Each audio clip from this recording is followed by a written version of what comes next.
Welcome to Education Unfiltered. Here is Mary Stucco. Hello, this is Mary Stucco with Education Unfiltered, where we discuss all things higher ed and all that goes with it. Today, I am joined by Shelley Lowe, who is the Executive Director of Career Services at Davenport University. Welcome, Shelley. How are you? I'm great, Mary. Thanks. How are you? Good. So tell me, we have a lot to talk about today, and we are looking a lot at the Michigan employment outlook through 2028. So you sent along a lot of information to me in different careers. So when you're looking at this, at the top 50 careers, you're saying that there's a high percentage that requires certification or higher education beyond high school. Do you want to start talking about that and explaining that to us? Yeah, every year this quarter in September, Michigan Educator and Employer College Employer Alliance gets together, and we invite speakers to talk about the state of employment in Michigan. And the data that I sent to you was by Dr. Scott Powell from the State of Michigan Department of Technology Management and Budget. And one of the key elements to the points that they made going through 2028 is that about 70% of the jobs that are coming or that are here and going to be very, very popular through 2028 will require a higher level degree than a high school degree, at least a certification, a post-baccalaureate certification, or a bachelor's degree or master's degree. Excellent. That's nice. So there's kind of something for everyone depending on how far they want to take their education. Mm-hmm. And, obviously incomes will vary based on that level of information. But can you tell me a little bit more about what kind of careers Michigan, and is this directed more towards Michigan or is this nationally? This is based on the Michigan outlook. Okay. So it's jobs in Michigan. And what we're going to see, interestingly, is that actual job numbers will be flat through 2028, but we're already challenged to fill those roles. And we're already missing opportunity for career seekers to grow in Michigan because they may have left high school, started a career, and not moved on to do additional training or additional education. And for Davenport, I look at it based on what Davenport offers and what the industry is aiming to achieve, or what industry in general in Michigan is aiming to achieve. And at the moment, 30 of the top 50 jobs in Michigan are degree programs that DU offers or certification programs that DU offers. So for me, my job is to find out if we're missing anything, mm-hmm. if we need to add anything. And of course, our academic teams are always looking at this really closely too.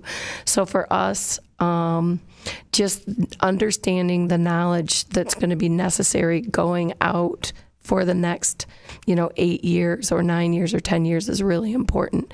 So we're looking at a lot of technology. In fact, tonight we're doing an event with Dow. The cyber defense team for Dow is speaking to our students and the public about what cybersecurity means and how it infiltrates all of our lives. And so everywhere you look, there's need for cyber defense and cybersecurity. And so that's something that's not going away. It's going to stay real strong, right, even past 2028. Nursing, recruiting nursing is going to change quite a bit. We've seen it fluctuate from taking RNs and LPNs and moving only to recruiting RN or BSNs, nurses with bachelors. We're going to see it flux back because the demand is so high to attracting LPNs and then expecting them to move on and get their RN or their BSN degree, or higher.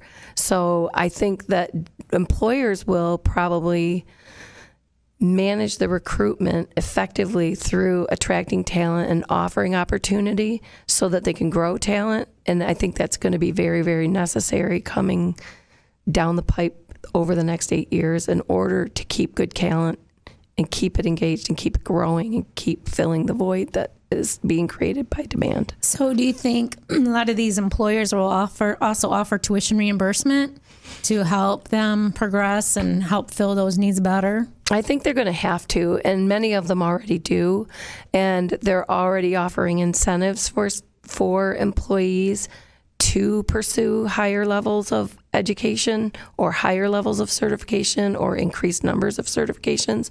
And they really don't have a choice. If we're going to keep up with the demands and the types of roles that our industries require in order to be successful, we're going to have to do that. Davenport does some specialized training through their IPEX program that allows, for example, the insurance industry or, for example, business management leaders to get additional skills based on the organization's needs. It might be sales skills for example, a car dealer, a large car dealership. It might be insurance certifications or additional insurance training. It might be management certification in the areas of project management or process management or process improvement or something along those lines. Or it might be administrative specific to an industry, but DU tailors training for industries who need that and for companies who need that. Very good. Now, there's a dearth of talent in Michigan and the need to attract that talent to the region. So what are your thoughts on that? It's going to have to be organic and inorganic. We're going to have to keep people here because the jobs are here, which at this moment isn't that hard to do. The jobs are here, so people don't have to leave. But then also we're going to have to look at what COVID has taught us and what working in place has taught us.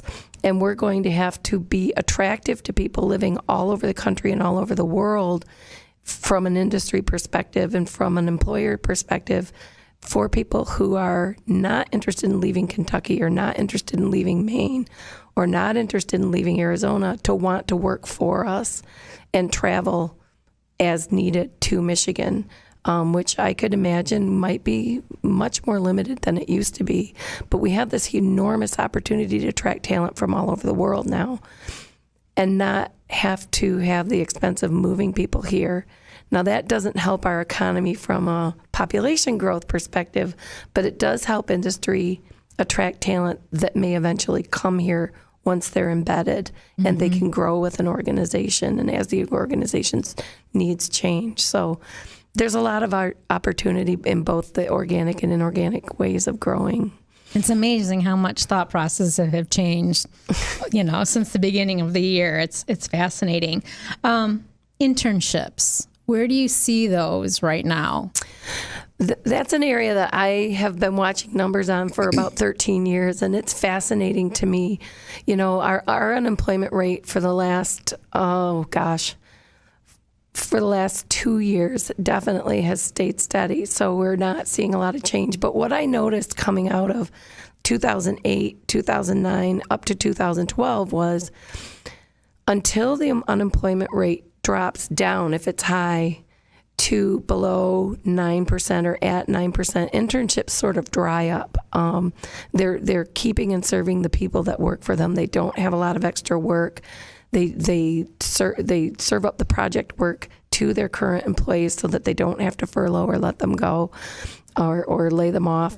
But once you hit about 9% and then going down, internships start coming back and they get stronger and stronger as the the employment rate drops.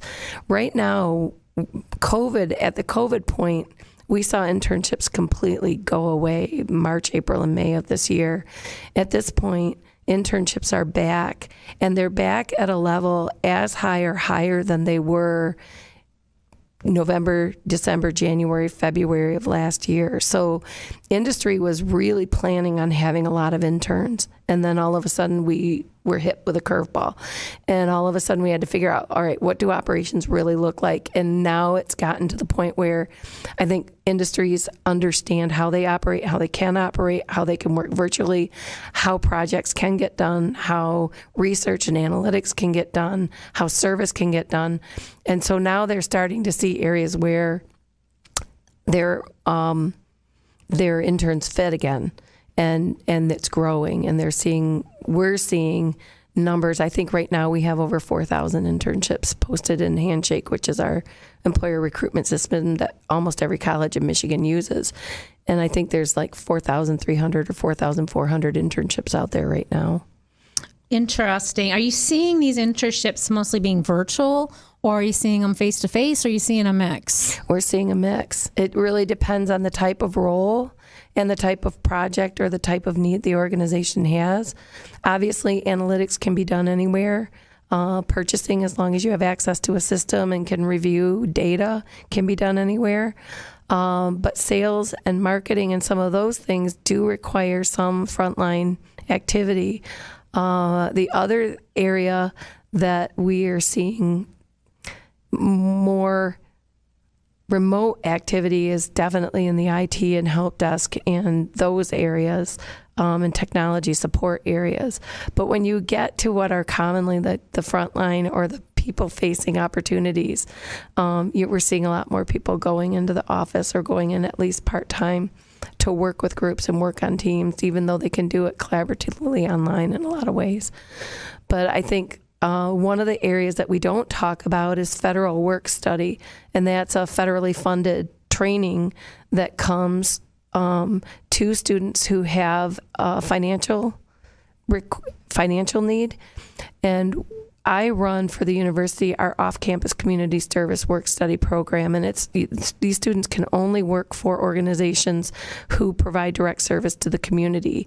And in almost all of those cases, they have to be frontline workers. But these also teach a great deal about training in technology or doing intake and finding services for people, or doing kind of the direct care work that people need, or child care, or running a daycare, or managing the marketing for an organization.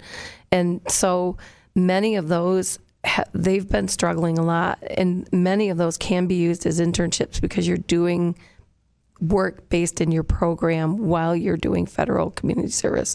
And in those areas, we've seen companies fluctuate. They bring people back and then they send them back home, and then they bring them back and then they send them home, because they're trying to find that balance between safety and between, serving the populations that they need to serve with our students. Yeah, those safety plans, I think that all of us have had to use. It's kind of a work in progress. It always is, yeah.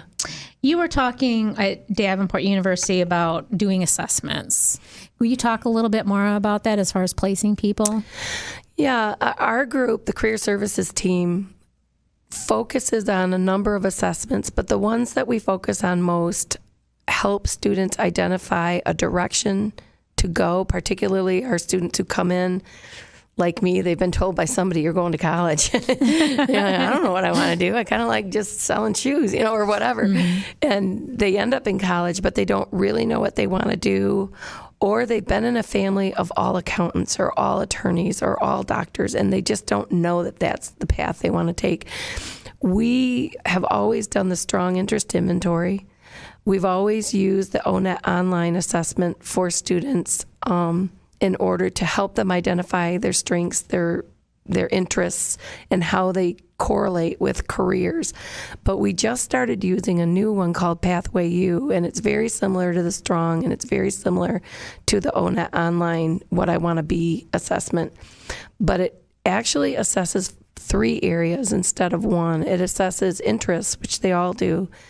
It also assesses purpose and values. Mm-hmm. So it not only helps you identify pathways to a career or areas that you would be really successful in because you find joy in it, and those same activities are propagated during the career or the job that you take, but it also helps you identify companies that match with your values. And when I talk about purpose, I talk about, how a person views themselves and their purpose, and matching them with industries and organizations that are purposeful in the same way.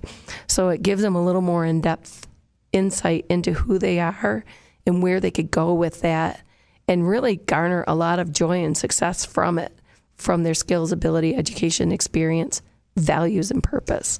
So that's interesting. So it's really just looking at kind of the core of that person. Mm-hmm. And then it's great that you're having success with that. Talk more about how you're seeing recruiting, how that's going to be adjusting more, other than, maybe looking at people who can work from outside the immediate area. What else do you see? Well, in college recruiting, we're seeing a huge shift to focusing heavily on diversity, equity, and inclusion. It has never before been more frontline and more tactical and more purposeful than it has been this last 2 years and moving forward.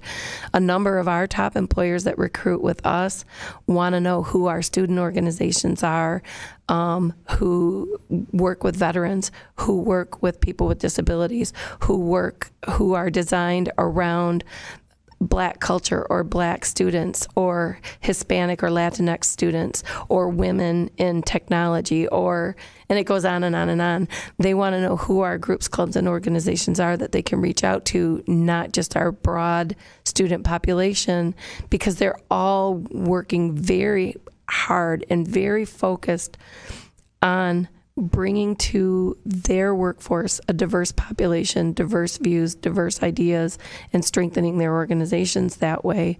So one of the things we're going to see in general is a lot of diversity efforts being made to attract people whom they may not have attracted before because they weren't focused on it and they weren't sensitive. Mm-hmm. Well, that is all great information. Thank you so much for joining us, Shelley Lowe from Davenport University. This is Mary Stucco with Education Unfiltered. Thank you for joining us. We look forward to seeing you again.